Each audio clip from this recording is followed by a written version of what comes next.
დღევანდელ ჩემს სტუმარს ვუწოდო საინტერესო, ეს არ არის კულტურული ჟესტი და არც გადაჭარბება. ის მისი თაობის ბავშვებს შორის ალბათ ყველაზე ციტირებად ფილმში ერთ-ერთი მთავარი როლის შემსრულებელია. საუბარი მაქვს ფილმ მონანიებაზე და იმ პერიოდის ბავშვებში ალბათ მთელი მსოფლიოს მასშტაბით ყველაზე ცნობილი ბავშვი, ქართველი ბავშვი.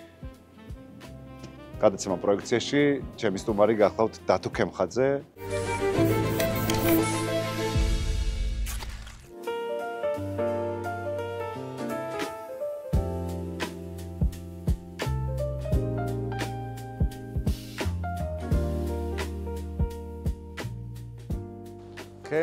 ქემხო, როგორ ხარ?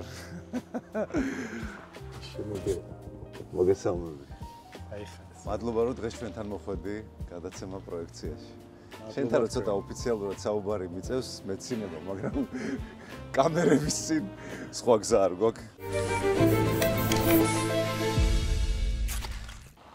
როგორ ხარ? ძალიან რთული შეკითხვა. აი რო გითხრა, კარგად ვარ მეთქი. რთული. აი, როდესაც რაიცი შენ ქვეყანაში რაღაც ისე არ არის. შენ კარგად ხარ? ოკეი, ცნობილი სიტყვები არ რაღაც ვერ ხარ პატიოსანი კაცი. ოკეი, თანხმები. დღეს რატომღაც გადავწყვიტე რომ საკათედროდან დაგვეწყო საუბარი. პრაქტიკულად ხარ ერთ-ერთი მთავარი გმირი იმ ფილმის, რომელიც დღემდე ძალიან ციტირებადია. მაგრამ თავარი არის ის რომ მე ვფიქრობ რომ შენი ოჯახი, რომელიც არის ძალიან ძირძველი ბათუმელი, ძალიან ბევრი ასე ვთქვათ მოგონებები და ამბავი ახსოვს საკათედროს შესახებ. რა იცი, რო გითხრა, თვითონ მეც მომსწრე ვარ ამ პრობლემას. იმ პერიოდს თუ ჩავდეთ, როდესაც აი აქ მაშინ მეორე სკოლა იყო, ეხლა არის პირველი სკოლა რა. სადაც მე ვსწავლობდი. სადაც ვიზრდებოდი ბებიასთან და ბაბუასთან, ხო? აი აქ ტელმანის ქუჩა ერქვა, ფარნავაზ მეფის ქუჩა. ამჟამად. ფაქტიურად აი ამ მიდამოში, აი ამ არეალში გაზრდილი ვარ. სკოლაც აქ დავამთავრე. მაშინ 0 კლასი იყო, 0 კლასიდან მე-11 კლასამდე და ყველაფრის მომსწრე ვარ. აი რასად იყო აი ამ ტერიტორიაზე ყველაფერს გეტყვი აბსოლუტურად. მართლა ხო, გასწავლეთ აბსოლუტურად ყოფილი დედა ჯიხური სად იდგა და გაზეთი სად იხედებოდა რა. აი ესე შემიძლია შენ ოჯახში საიდან ვისგან იწყება მეხსიერება, რა ახსოვთ ამ ადგილიდან? რა იცი, როგორც მე ვიცი, ჩემს ოჯახში იწყება ბაბუა ჩემის მამიდან. მე ხო ჩემი თაობიდან გამომდინარე უკვე ვიცი აქ რა ხდებოდა და როგორ იყო და ამის ნათელი მხილველი ვარ, ხო? ბაბუა ჩემის მამა 60 წლებში გარდაიცვალა და ეს საკათედრო ტაძარი დაიწყო მშენებლობა 1898 წელს. დამთავრდა 1902-ში, როგორც ცნობილია რა. და აი ბაბუა ჩემის მამას albათ ახსოვს, რომ აქ იყო დაჭაობებული ადგილი და ჭაობი იყო დაჭაობებული ადგილი იყო და ქალაქის განაპირა ადგილად ითვლებოდა. აი შემდეგ უკვე ბაბუას ახსოვს აქ როდესაც კათოლიკური მესა იყო. აჰა. კათოლიკური ლოცვა რო. და ბილენჩემი 1928-იანი იყო. და ის მეუბნებოდა რომ აქ იყო ორგანიო, რომელიც მე მახსოვსო და რომელიც მიტოვებული იყო და იშლებოდაო და იმათ ეს მილებიო ეს დავაგდებდით იმაზეო, ქვაფენილზეო და ისეთ ჰარმონიას გადმოსცემდაო რა. თამაშო ბავშვებთან, რა თქმა უნდა ეს უნიკალური ორგანიდან არაფერი არ არის დარჩენილი. არაფერი არ არის დარჩენილი. შემდეგ უკვე საწყობი იყო, შემდეგ იყო მაღალი ძაბვის ლაბორატორია და იმ მონანიებაში რა. შენ გახსოვს მაღალი ძაბვის ლაბორატორია? ეს მე მახსოვს, გეტყვით როგორ ისეთ ზუსტად მოკლედ მე რო სკოლაში სწავლობდი, აი აქ ცხოვრობს ჩემი კლასელი თარას ჩაგანავა. აი აქ ზუსტად აი პირდაპირ აქ თარას და თარას შევეკითხებოდი სულ რაღაც რა, აუ დენები და რაღაცა მეუბნებოდა და შევიპარეთ. ერთხელ შევიპარეთ და აი მაშინ ვნახე. აი იქეთა ფასადი გამონტრეული იყო და რაღაცა დიდი აგრეგატი იდგა რა, აგრეგატი იყო ხომ მაგას შემეკითხე. მაგრამ ეგ იყო ჩემთვის პირველი აღმოჩენა, რომ მე ასეთი გრანდიოზული ფრესკები დავინახე. გრანდიოზული ფესკები და მე ვერც წარმოვიდგენდნენ რომ ბავშვი ვიყავი მაშინ რომ ესეთ გენიალურ ფილმში შემდეგ მონანიებაში დამამტკიცებდნენ როლზე და ვითამაშებთ. აი ეს ვერ წარმომედგინა აბსოლუტურად, მაგრამ ეს იყო პირველი ჩემი ეს დახლართული რკინის ბოძები ერთმანეთში ხო მაშინ ბავშვი ხარ ვერ არ რა ეგეთ რაღაცებს. აი შემდეგ უკვე 90-იანი წლების დასაწყისში 90-14 შემდეგ უკვე გადაკეთდა ეს მართლმადიდებლური ეკლესია ჯერ არა. ჯერ ის იყო საკურთხეველში ისხდნენ და ორკესტრი უკრავდა რაღაც სიმფონია ძალიან ცოტა ხანი იყო. და შემდეგ უკვე ეკურთხა ამ კურთხეველზე ვიყავი რომ მართლმადიდებლური ეკლესია დოდესაც ეკურთხა. ესე იგი ისიც გახსოვს მართლმადიდებლური ეკლესია რო ეკურთხა ესეც მახსოვს. აი აქ ორი ქანდაკება ხო მართლმადიდებლურ სამყაროში არ არის ხო კათოლიკურ სამყაროში. წმინდა ნინოსი და იმის ანდრია პირველწოდებულის. წმინდა ნინო ვიცი ყველამ ვიცით პრობლემა არ არის ის აი ანდრია პირველწოდებული არის. კი რა თქმა უნდა მე როდესაც უკვე დაწინაურდი და უკვე მე-9 კლასში უკვე კი გაიგე ვინ იყო რაღაც მაგრამ ხო არ იცოდი არა საინტერესო ყველაფერი საინტერესო იყო და შემდეგ სადაც ორღანი იდგა ხო მანდ მამა დავითი ხო მე უფე დემეტრე კითხულობდა ლექციებს და მაგ ლექციებსაც ვესწრებოდი ძველ ქართული კითხვა კიდევ საიდან ვისწავლე მართალი ვიყავი რომ საკათედრო ეკლესიიდან დავიწყეთ გადაღებები რამდენი წლის იყავი ფილმში რომ მონაწილეობა მიიღე? 10 წლის ვიყავი ზუსტად. აი შერჩევა გახსოვს აი? აბსოლუტურად ყველაფერი დეტალურად მახსოვს. მახსოვს ქალბატონი ნანაჯანელიძე. ქალბატონი ნანაჯანელიძე რო შემოვიდა. გუშინ ვესაუბრე სხვათა შორის გადაცემაში დავუყურე ნახეთ რა გამ. დგავთ აუ რა მაგარი იქნება. და რო შემოვიდა კლასში რო შემოვიდა, ბავშვები წამოვდექით და შეგვათვალიერებას.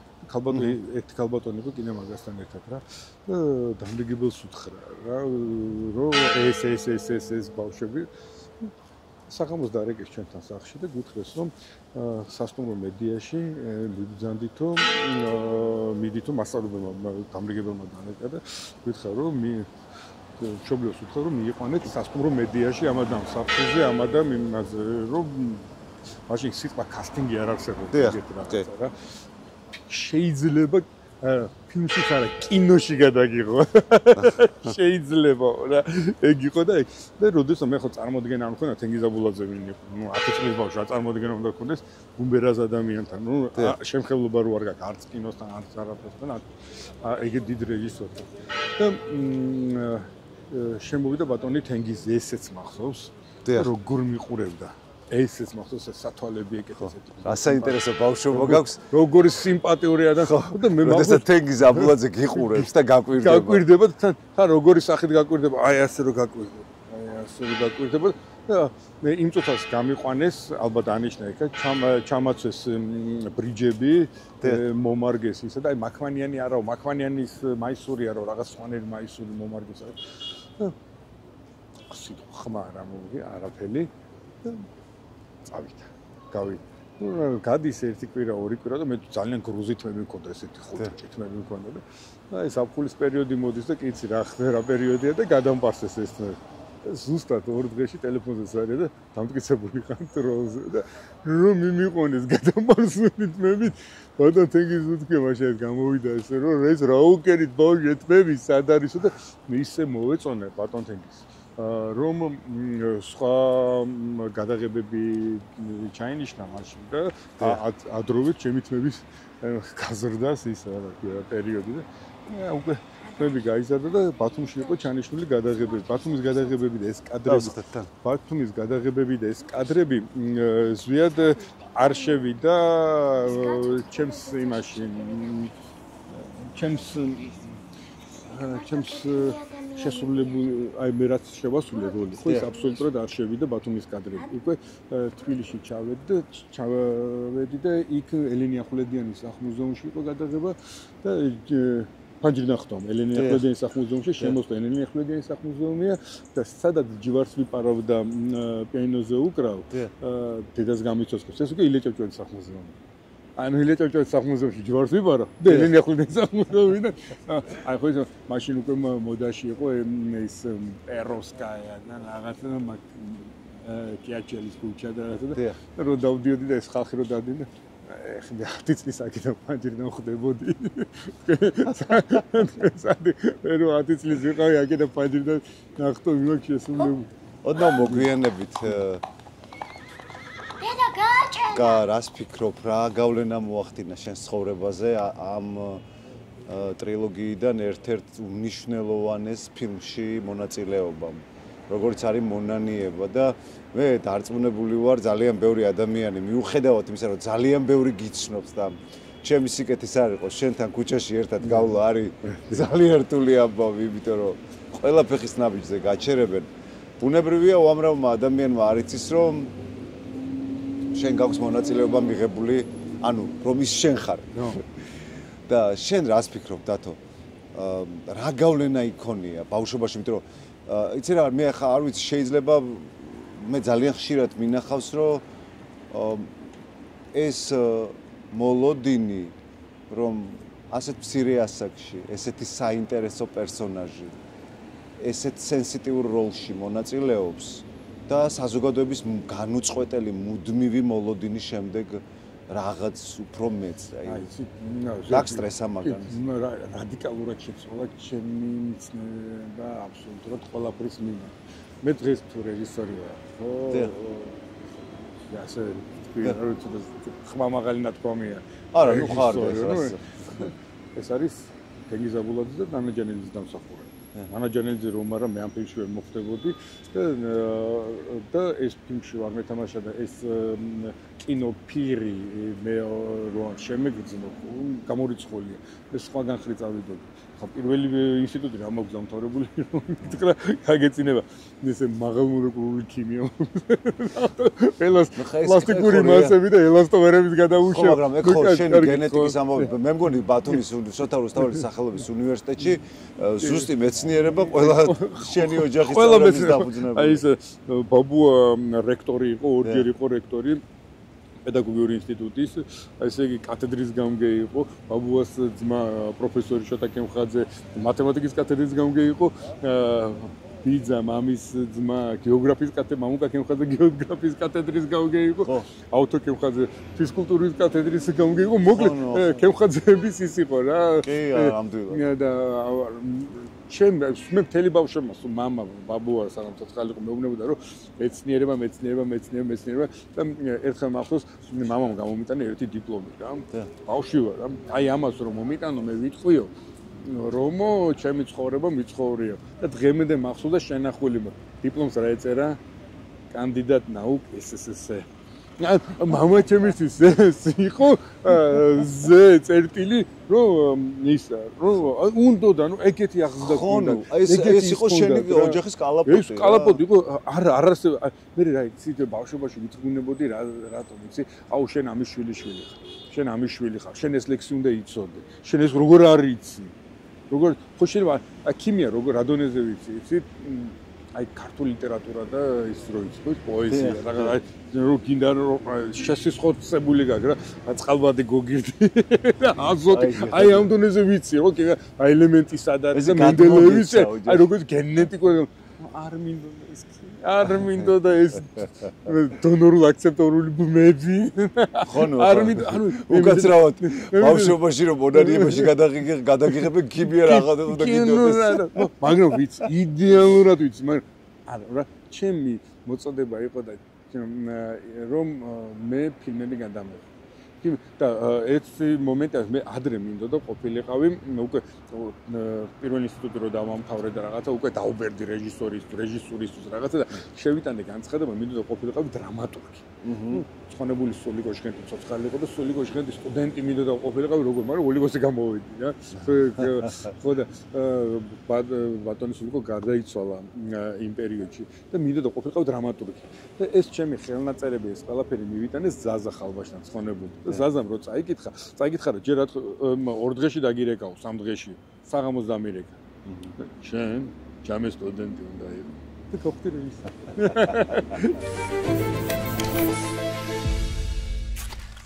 ახლა ვარ ჩვენ სკოლასთან, რომელიც თავის დროზე იყო მეორე სკოლა. დიახ, მეორე იყო და ამჟამად არის უკვე პირველი სკოლა. და იმას ეფარება მერვე სკოლა იყო, ეს იყო რუსული სკოლა იყო, მერვე სკოლა. აი აქ ამ შენობის ადგილას იყო სტადიონი იყო, სადაც გადმოვდიოდი და გრუნტის ის იყო, რა ქვია. ჩვენს ეზოში ასფალტის სტადიონი იყო და რო ეცემოდი ტკინეული იყო და აქ გრუნტის იყო და აი აქ თამაშობდით ფეხბურთს რა.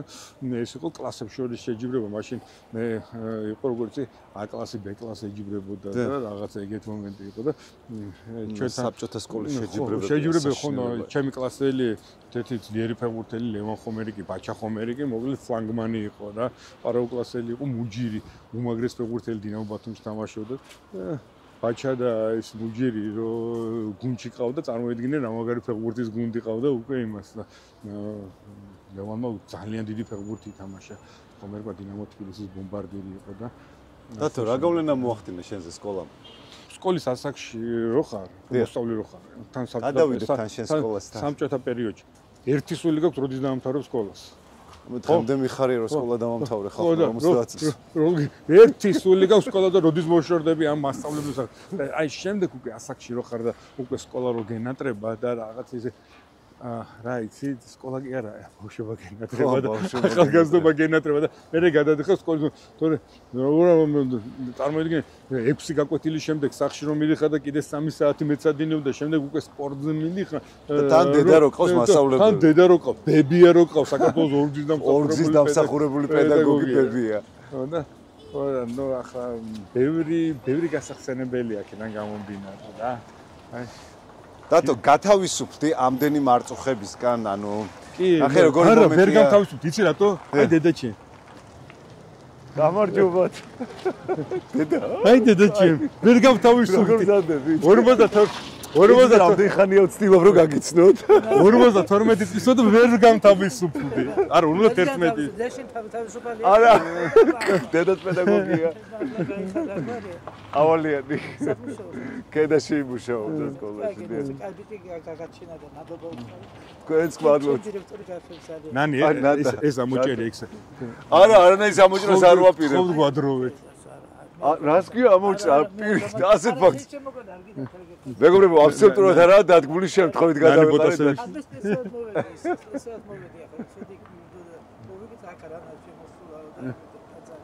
შემოგევლეთ, კარგად გამოიყურებით ძალიან. აი თქო, აქ უკვე ფანჯრები გამოიცვალა სხვა სისტემისა და იყო 3 ფანჯარა იყო თითო იმაში ღიობში. მოკლედ ერთი ღიობი იხსნებოდა, მეორე ყრუ იყო და მესამე იხსნებოდა. ანუ ამ ღიობიდან გამოვიდოდი, კარნიზზე ფეხით გავიდოდი და მეორე ღიობში შევდიოდი. ნუ ბავშვი ხარ, რაღაცა ეგეთ მომენტი. მეოთხე საათი და ნუ ღმერთმა რო გადაგარჩინა რა. ნუ ერთი დღე, ორი დღე, სამი დღე, 4 დღე გძელდება ეგეთი რაღაცა. ნუ ძალიან მაგარი კლასი ყავდა, იდეალური, ფანტასტიკური, ფენომენალური კლასი ყავდა. დღემდე ვართ ოჯახი ერთმანეთში, ისეთი გვაქვს ურთიერთობა გვაქვს და იმაზე რა ქვია და ნინო შემოგევლე.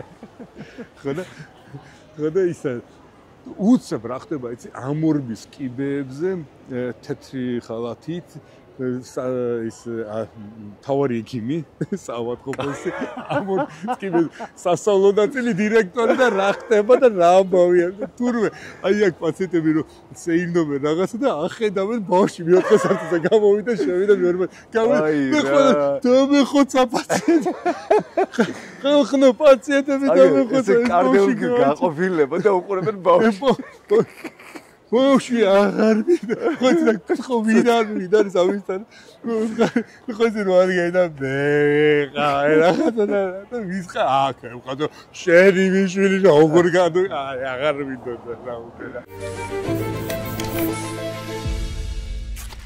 მე რატო ვარ ეს ბედნიერი რამხრივ იცი მე ცხოვრობდი 3 უდიდეს ქალაქში 3 უდიდეს ქალაქში სადაც დავიბადე გავიზარდე ბათუმში ჩემი სიჭარმაგე თუ რა ქვია ახალგაზრდობა და სტუდენტობა სრულიად გავატარე ქუთაისში ფანტასტიკური ქალაქი უდიდესი სამეგობრო მყავს ქუთაის ეს ცალკე ფენომენი ამას ცალკე გადაცემა ვარ შეიძლება ჩასაწევი და აი უკვე 30 წელი ვცხოვრობ თბილისში უკვე თბილისში ვარ 30 წელი თბილისმა მიმიღო კი არა ალბათ არ ვიცი რა. ბათუმებს აქვს სულ სურვილი რომ შვილები, აი ახლა ჩავწერე ირაკლი გოგოლიშვილი ერთ-ერთი კომპანიის, სამშენებლო კომპანიის გენერალური დირექტორი და ბავშვები თბილისში დაიბადნენ და გადაცემაში ამბობს რომ მაინც ბათუმელები არიან რა. ჩემშუს რო შეეკითხა. თამუსას რო კითხო, ხო? გიორგი სახე იმდენია თამუსას რო კითხო, ხო? მაგრამ თაწმინდა დამატებული გაზელი მეცე როგორი შისტო ისკოლა დავდა. აი ბათუმში ბათუმელი აი გავთავრებული. აბარა, დავთავრებული აბარა. თბილისში ნუ თბილისში მაგრამ საქმე რა შეეცე ყველა ბათუმელს აქვს ეგეთი რაღაცა ბოლოს მაინც აქვს. შეცე. აბარა. ეს გამორიცხული.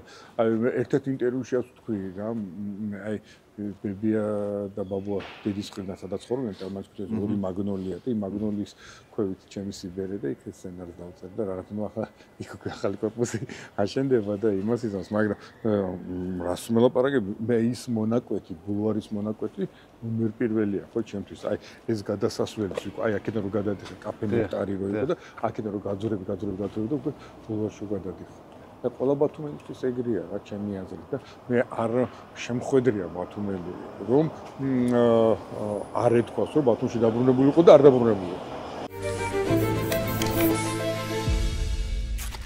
სახლზე მემორიალური დაფაა და მე მგონი ბაბუისა. ბაბუას მემორიალური დაფა არის სახლზე და იყო საუბარი რომ ბაბუას და ბაბუას მამის სახელობის ქუჩა უნდა ყოფილიყო და შემდეგ როგორ დამთავრდება და როგორ განიხილება მათ საკითხს არ ვიცი, იმიტომ რომ ბაბუა იყო ერთ-ერთი სულით ჩამდგმელი უნივერსიტეტის ინსტიტუტის დაარსების, პედაგოგიური ინსტიტუტის დაარსების და რექტორი იყო ორჯერ. პრეცედენტი არ ყოფილა. ორი მოწვევის რექტორი. ზედიზედ არა. ერთხელ 8 წელი იყო, მეორეჯერაც 8 წელი იყო, მე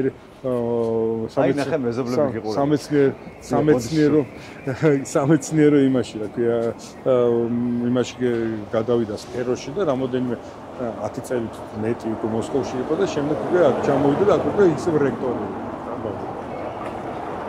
იყო და შემდეგ უკვე მეტალურგიის ინსტიტუტის დირექტორი იყო ბათუმის ფილიალის. დათო, ბოლო პერიოდში დაიწყე ბლოგერობა. ხო, ეგ მაგარი. ეს როდესაც პირველად ნახევარ საუკუნეზე გადაღუნავი. როდესაც პირველად გნახე, რაც გულში გამერნე და თუ იცის ადამიანებმა რომ შენის ბიჭი ხარ მონანიებიდან. რომელიც დღეს ძალიან საინტერესო ბლოგს აწარმოებს. ერთ-ერთ კომენტარში ერთმა დაწერა. მართლა? ეს ისი ვინ არის, რომ მონანიებაში რო თამაშობს? ვერც სახელი ვიცანი, ვერც გვარი ვიცანი, მერაფერი ვერ ვიცანი იმ ადამიანს რა. ხო, რა. ერთადერთი კომენტარი, წარმოგიდგენ, რამდენი 10,000-ობით კომენტარია, ხო? 3 მილიონი ნახვაზე ავიდა. მე არც ვეგონა რამდენი ადამიანი თუ რაღაცას უყურებს, გამდიძე. ხო, და თან რა არის, იცი, ისეთი კონტექსტი აქვს, საკმაოდ ირონიულადაც, იუმორითაც, ძალიან საინტერესო ტყვები და ეგ არის სალომე საღარაძის დამსახურება. იდაბრი სალომე საღარაძე მეუბნება. დიდო სალომე საღარაძე. დიდო სალომე მიესალმოთ აქედან. და მე მეუბნება ერთმანეთს მასთან სახში სტუმრად აი იმაზე დგება და მეუბნება რომ მოდი ჩავწეროთ მოთხარ არ სალომესთან ერთად დაიწყე ამას. სალომე რა თქმა უნდა იდეაც მაგის ყველაფერი ვერ რატო საუბრობდი ამ სამშენებლო პროცესებზე გასაგებია რომ მუშაობ წლებია და ალბათ დაინახა სალომემ ეს იდეა. რა თქმა უნდა იმენდენჯერ ვისაუბრეთ იმდენჯერ მქონდა მაგას ამ თემასთან შეხება ხო გოგომ თქვა მოდი გადავიღოთ მოთხარ არ ვარ მე მაგის სპეციალისტი რეჟისორი შენ 17 წელი რადგანაც მანდი იმუშავე ეს პირველი არისო აყვება და წამოიღებს გამართლა არასდროს 3 მილიონამდე ნახوارო აქვს პირველივე როგორც კი გადავიღეთ და მაგის აივანზე გადავიღეთ და ჩაფხუტი ხო ის თეთრი ჩაფხუტი გამოდის საიდან გაგვი შენმა ჩუგერდი 5 წლის ზოგან ეგრეთ წოდებული კასკა დავიხურეს ერთ-ერთი ინტერვიუ სხვადასხვა სალომ ხო იცი რა მითხრა კასკა დაახური გადაღებას თავზე სად არის კასკა აი არის ხოდა ისე მითხრა რომ მოდი გავაკეთოთ რაც ენაზე მომადგა ის თქვი იმ წუთას დაამონტაჟე იმ წუთას ჩემს გვერდზე აწვირთო 100,000 ნახვა ქონდა და რო ჩაჭიდა ამას ხელი არ მომეშვა ესე იგი სალომესმა გაამართლა ეს არის სალომე საღარაძის პროექტი პირდაპირ მე წერ კლასიკურ სცენას წაუკითხავს სანომეს რა თქმა უნდა ეგეც სახე არ ვარ გაგეთქვის, იმიტომ რომ შენ ყვები სუფთად სპეციალისტების ენით, ამიტომ და გაამარტივე. და შეკითხვას რომ მისვამს და გამარტივებას ვაკეთებთ და უბრალოდ და ერთ-ერთმა დაწერა რომ გავიგიო ადამიანი გასამბუძო როგორ და აი მას არ ჭირდება ადამიანს რომ ქვაბული ჩადის მინუს ამდენამდე აქედან გამოვა კარბონული რაღაც წყლები აქ მარტივად უნდა მოუყვე ადამიანს და იმიტომ არის ყურება აი მაგალითად ერთ-ერთი მას აქვია ბოცკინძე ახლა გადაიღო სალონი რა ბოცკინძე ვლაპარაკოს ჩასობა შეიძლება რაღაც დღეს ნახე 850,000 ნახო. აქ არ გააჩერო, მე ვმუშაობ. აქ არ გააჩერო, მე ვცხოვრო. აქ არ გააჩერო, ბაბუა ჩემი 20-დანვე აქ აყენებდა მანქანას. შენს გაგეღიმება, არ შედიხარ კონფლიქტში. ადგები და მე-3-4 წრეზე წახვალ. ამ დროს შეგიძლიათ მოითხოვოთ არსებული საპარკინგო სივრცის საკუთრების დამადასტურებელი საბუთი.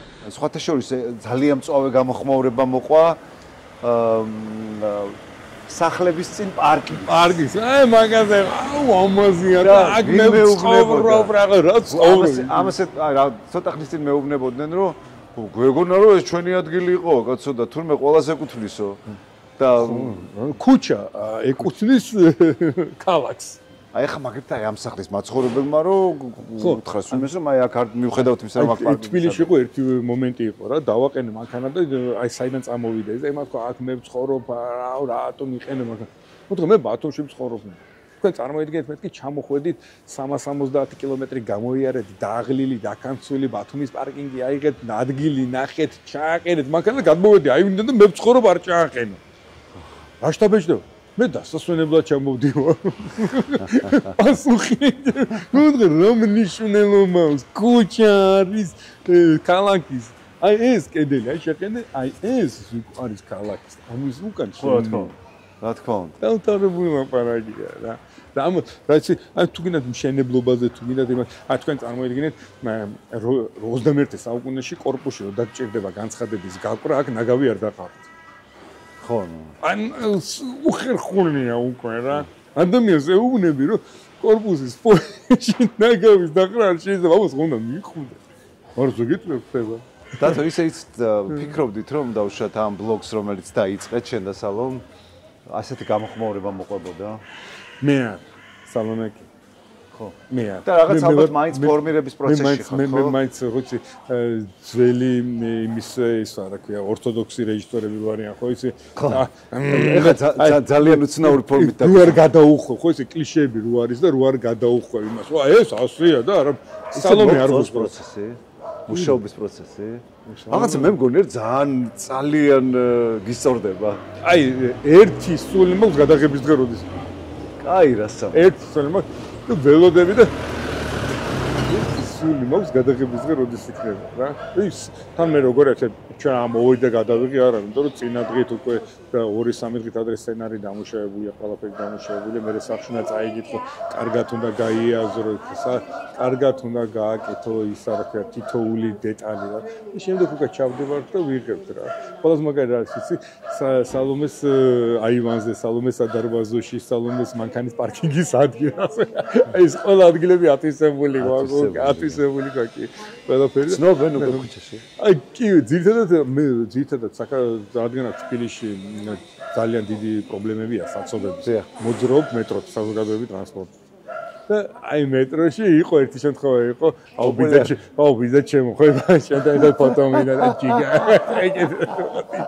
გადავიღო. დათო, ეხლა როგორ დავხტივარ თემიდან თემაზე, მაგრამ რა მნიშვნელობა აგერ არ ვარ. ესე იგი, გიო ჯერ პატარაა, მაგრამ ყველაზე მეტად შენ რო დაგიმეგობრდი, ყველაზე მეტად რაც ჩემთვის მომხიბვლელი იყო შვილებთან დამოკიდებულება. თამუსაი ჩვეულებრივად ძმაკაცობს. ჩვეულებრივად. თან მე მაინც ფიქრობ რომ აი ეს მამის როლი გააქვს მაინც, ანუ რაღაცა ეს ძმაკაცობა რაღაცებს არ აფუჭებს მაინც. რა იმთავითვე ეგ დამოკიდებულება გქონდა, ანუ პრინციპულად ეგეთი ხარ შვილებთან. მე ვარ აი შენ ხარ სუსტი мама. კლასიკური გაგები. კლასიკური გაგები. შენ ხარ სუსტი ხო არ არის. როგორ შეიძლება ბავშვმა სადამშელო.